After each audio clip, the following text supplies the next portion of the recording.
if you took wrestling as a whole and you took all the wrestlers that have ever wrestled for any period of time in their life to make it a career and have spent the time and actually have retired from the sport or been in it for a pretty good while, would you say that they're pretty happy with their life when they walk away as a wrestler, their life as a wrestler? Would they feel accomplished, like they've done something worthwhile and they've got fond memories of it? Or would they say, what have I been doing here all the years? Wasting time? Has it really been worth it, you know? Mm-hmm. Well, again, it goes back to why you get into the profession in the first place. Either you love it and you do it because you love it and you continue doing it, or you do it for a very short time for the money.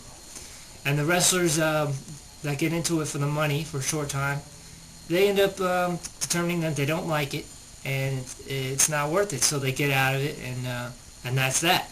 But the ones who truly love it, they stick to it, and even after their career is over and they're retired, they don't look back and regret it. They they have fond memories and tribute their lives to. Could you name some wrestlers that you know of that are basically retired, Mm-hmm. and they just still love the sport and kind of wish? Could you give me any names? Yes, of course. Ric Flair, who his whole life has been wrestling.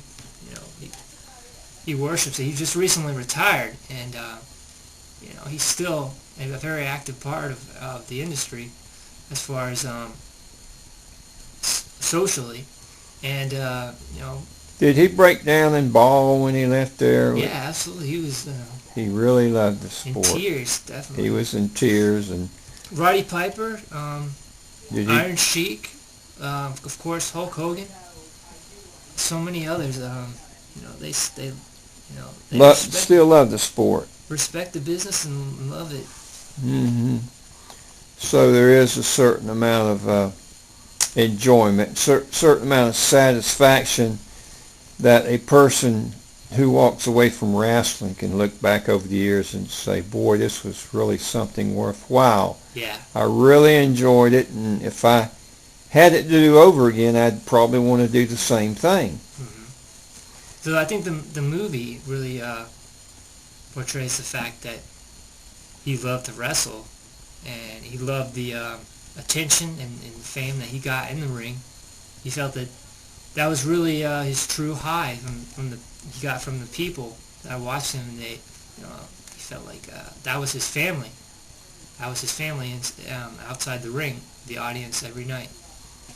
Did you read anything about the author? Was an author associated with wrestling? Had he been a wrestler, or did he just know a lot of wrestlers?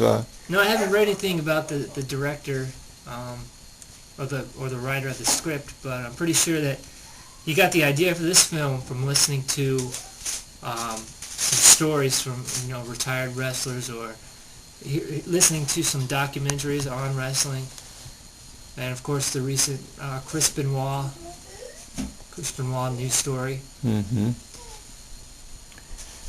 Yeah. So I thought the story was pretty realistic. He seemed like just a simple man who enjoyed wrestling, and he was kind of an easygoing guy, good-natured guy that real easy to talk to and fun-loving, mm-hmm. and just enjoyed the sport because that was, I don't know if it was all he knew, but he just enjoyed wrestling, so he just made a profession out of it, Exactly.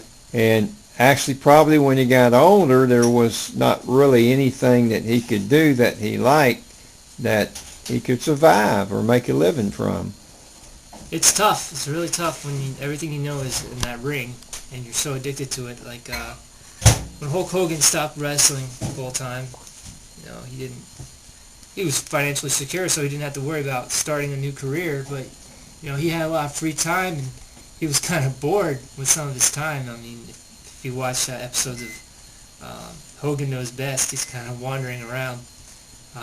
But yeah, you get addicted to the profession of wrestling really easily. It's definitely a high, and once you come away from that, it's hard to adjust your life. Yes, they did.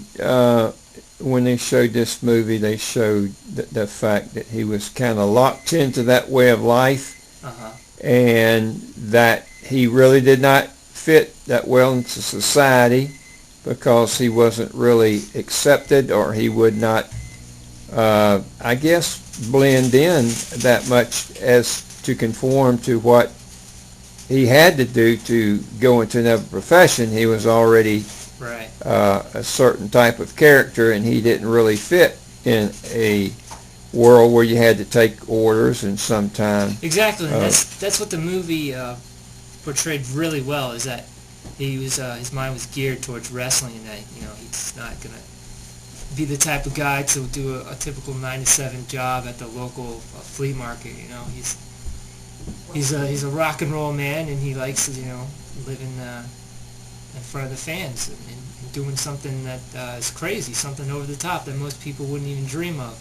Right. Yeah. Would that be the nature of most wrestlers? They are a little bit more adventurous and a little bit more roughshod. They want to their machismo, their male masculinity wants them to be on the rough side, the tough side of life, as opposed to being a couch potato and yeah. I'm not sure if that was so much the appeal back then, back in the 70s or 80s, but nowadays with wrestling so mainstream, so popular, it's so colorful, it attracts the attention of a lot of young males as a profession that could provide them with a lot of stardom, and it's very adventurous, like you said, and it's just highly appealing to young males.